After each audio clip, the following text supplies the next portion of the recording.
आप देख सकते हैं स्टॉक जो है डाउन ट्रेंड पे चला जा रहा है और जब भी ये अप ट्रेंड में आने की कोशिश कर रहा है वापस ये लुढ़कते जा रहा है। बट जब भी ये लुढ़क रहा है उससे पहले ये थोड़ी रैली देके ही लुढ़क रहा है। हेलो दोस्तों, welcome back to my channel. My name is Vipin. So guys, आप जैसे देख रहे हैं यहाँ पे अशोक लेलैंड ने 389 करोड़ का नेट लॉस जो है बुक किया है जून क्वार्टर के लिए। इस 2020 के पहले क्वार्टर में इस कंपनी ने अराउंड 400 करोड़ का, I would round figure it, 400 crore का लॉस दिखाया हुआ है। ये बहुत बड़ा लॉस है इस कंपनी के लिए। बस इसी कंपनी का नहीं, हर एक ऑटो सेक्टर कंपनी का यही हाल है। बिकॉज कोविड की वजह से जो सेल्स है वो डाउन हो रहे हैं और उसके अलावा जो auto sector all over down है उस वजह से सेल्स ज़्यादा हो नहीं पा रहे और इनके नंबर्स बहुत कम दिख रहे हैं। बस इस वजह से इस कंपनी के स्टॉक प्राइस में कोई इफेक्ट नहीं हुआ। कंपनी का स्टॉक प्राइस आज आप देखोगे तो 10% ऊपर ट्रेड कर रहा है। ये कोई नया सिनेरियो नहीं है, ये नॉर्मली होता ही है कि जिस कंपनी के रिजल्ट्स अच्छे आते हैं उस कंपनी के जो शेयर्स है वो फ्लैट ट्रेड करते हैं या लोअर रेंज पे ट्रेड करते हैं, और जिस कंपनी के रिजल्ट्स बुरे आते हैं वो काफ़ी ज़्यादा हाई जाते हैं। ये मार्केट स्पेकुलेशन कहिए, मैनिपुलेशन कहिए, बट ऐसा होता ही है। हम थोड़ी देर में वो चीज़ें देखते हैं, टेक्निकल्स देखते हैं। पहले हम इसके रिजल्ट्स पे थोड़ा ओवरलुक ले लेते हैं। सो अगर हम कंपेयर करें जून क्वार्टर में और इसके लास्ट ईयर के क्वार्टर में ईयर ऑन ईयर कंपेरिजन करें तो काफ़ी ज़्यादा डिफरेंस आप देख सकते हैं। सेल्स जो है 75% से डाउन हुआ है, तो सेल काफ़ी ज़्यादा डाउन हुआ है। उस वजह से ऑब्वियसली उनके मार्जिन, उनका जो प्रॉफिटेबिलिटी है सब कम हो जाता है और यहीं पे ये कंपनी जो है पिट गई। अदर इनकम देखें तो स्टडी है 25 करोड़ पे, यहाँ पे भी आप देखोगे तो 24 अराउंड, ज़्यादा डिफरेंस नहीं है। टोटल इनकम जो है ऑब्वियसली कम होती है बिकॉज सेल्स कम है, तो यहाँ पे देखोगे 6000 है, यहाँ पे देखोगे 1500 है। अगर टोटल एक्सपेंडिचर आप देखोगे तो कम है बिकॉज ऑब्वियसली बिजनेस ज़्यादा चला नहीं है तो एक्सपेंडिचर ज़्यादा होगा नहीं, तो पिछले क्वार्टर के कंपेरिजन में वो एक कम है, वो एक राहत है। और earning before income tax 39 crore loss जा रहा है और इसमें से अगर आप देखोगे टैक्स डिडक्ट करने के बाद यहाँ पे नेट प्रॉफिट दिखता है 385 करोड़ का लॉस। अगर आप देखोगे लास्ट क्वार्टर में 273 करोड़ का प्रॉफिट हुआ था, उसके बाद जो है 69 करोड़ हुआ था, उसके बाद 56 करोड़। ये जो है एक फ्लैट प्रॉफिट था, नो प्रॉफिट नो लॉस के आसपास ही कह सकते हैं, ज़्यादा बड़ा प्रॉफिट नहीं था। बट इस क्वार्टर में जो है उन्होंने बहुत बड़ा लॉस दिखाया, अराउंड 400 करोड़, जो रिकवर होना काफ़ी ज़्यादा मुश्किल दिखाई दे रही है। कंपनी के कॉन्फ्रेंस कॉल में उन्होंने कोई डिक्लेरेशन दिए थे जहाँ पे ये ट्वीट किया गया है, demand picked up in light commercial vehicle sector, expected Q3 and Q4 to be better than the previous quarters.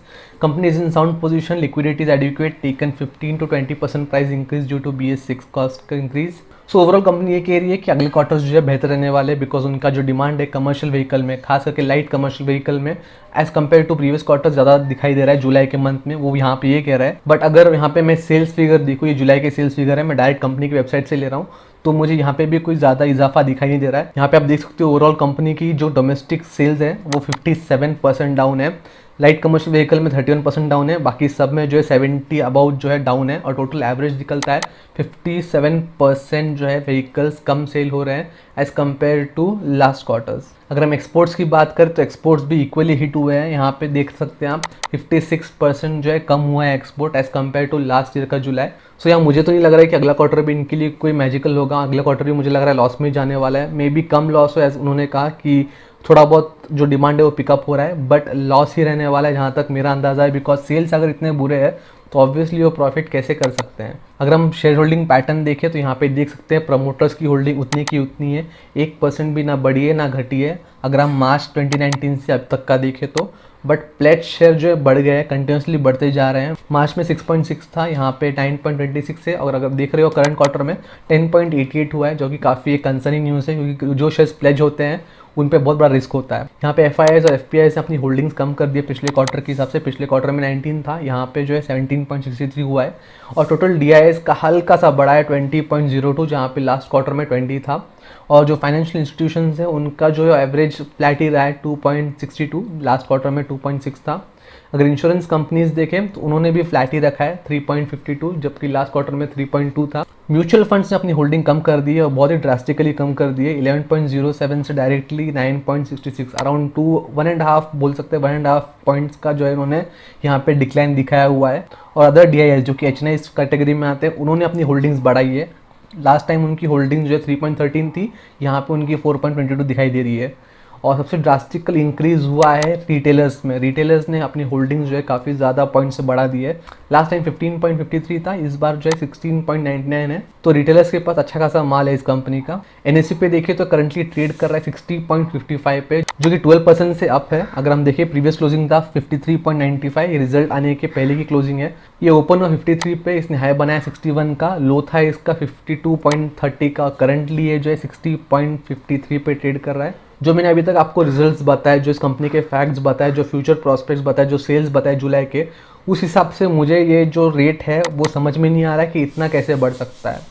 उससे कंपैरिजन में ये जो रेट है वो जस्टिफाइड नहीं है। बट अगेन जैसे मैंने कहा, ये मार्केट है, बहुत ही स्पेकुलेटिव चीज़ें होती है, जो हम सोचते हैं कि नहीं हो सकता है वही हो जाता है। इसके बाद हम टेक्निकल्स पे देखते हैं, टेक्निकल में शायद ये चीज़ें और समझ में आए।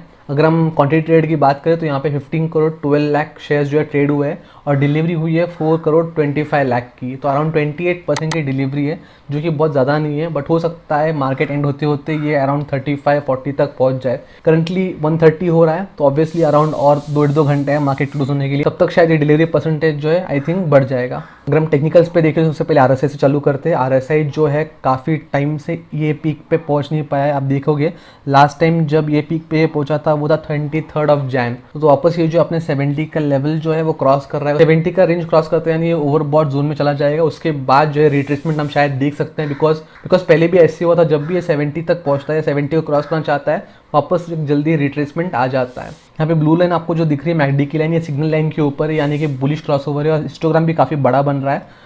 तो आई थिंक मैकडी में ये पॉजिटिव दिख रहा है। और ओवरऑल चार्ट देखें तो यहाँ पे मुझे एक बुलिश ट्रेंड नजर आ रहा है। ये हल्का फुल्का यहाँ पे वीकनेस दिखाई दे रहा है, बट अगेन ये अपना जो एक लेवल है अराउंड आई बिलीव 60-61 का, ये तोड़ने की कोशिश कर रहा है। ये ऑलरेडी अपने 40 डेज का एवरेज तोड़ चुका है, अपने 100 डेज का एवरेज तोड़ चुका है। सो यहाँ पे मैंने लाइन चार्ट लगाया एक बेटर अंडरस्टैंडिंग के लिए। जो लोग कैंडल स्टिक से फेमिलियर नहीं है वो यहाँ से समझ सकते हैं। आप देख सकते हैं स्टॉक जो है डाउन ट्रेंड पे चला जा रहा है और जब भी ये अप ट्रेंड में आने की कोशिश कर रहा है वापस ये लुढ़कते जा रहा है। बट जब भी ये लुढ़क रहा है उससे पहले ये थोड़ी रैली देके ही लुढ़क रहा है। तो हो सकता है यहाँ पे भी ऐसे सेम केस हो, शायद ये ऊपर जाके जो है नेक्स्ट डाउनफॉल का प्रिपरेशन कर रहा हो।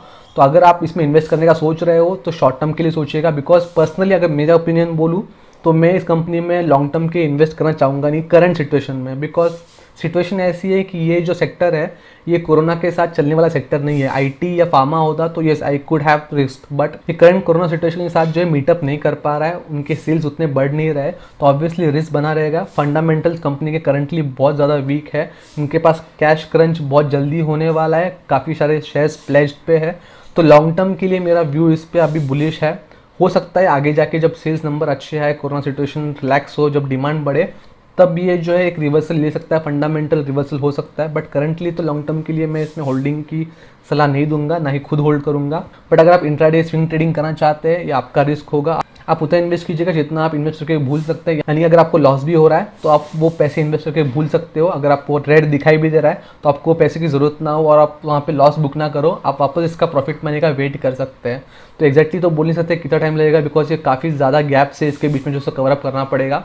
तो करंट रैली में इसका जो रेजिस्टेंस है इसने ऑलरेडी ब्रेक कर दिया है 58-60 के अराउंड। अभी ये और कितना ऊपर जाता है वो ईडी तक देखेंगे। यहाँ पे डिमांड भी काफ़ी ज़्यादा दिखाई दे रही है। तो अगर ऑपरेटर ये शेयर डंप करना चालू करे तो बहुत जल्दी ये वापस नीचे डाउन ट्रेंड पे आने वाला है। तो पहले भी ऐसी होते हैं और आप देख सकते हैं जब भी ये नीचे गिर रहा है उसके बाद ये अप मूव देता ही है। जैसे कि हम कहते हैं टाइड कैट बाउंसिंग बैक, यानी कि एक बाउंस देता ही ये वापस गिरने से पहले, और बाउंस दे दे गिर रहा है, यानी कि चढ़ते चढ़ते गिर रहा है, डायरेक्टली नहीं गिर रहा है। तो वैसे ही सीन यहाँ पे भी हो सकता है।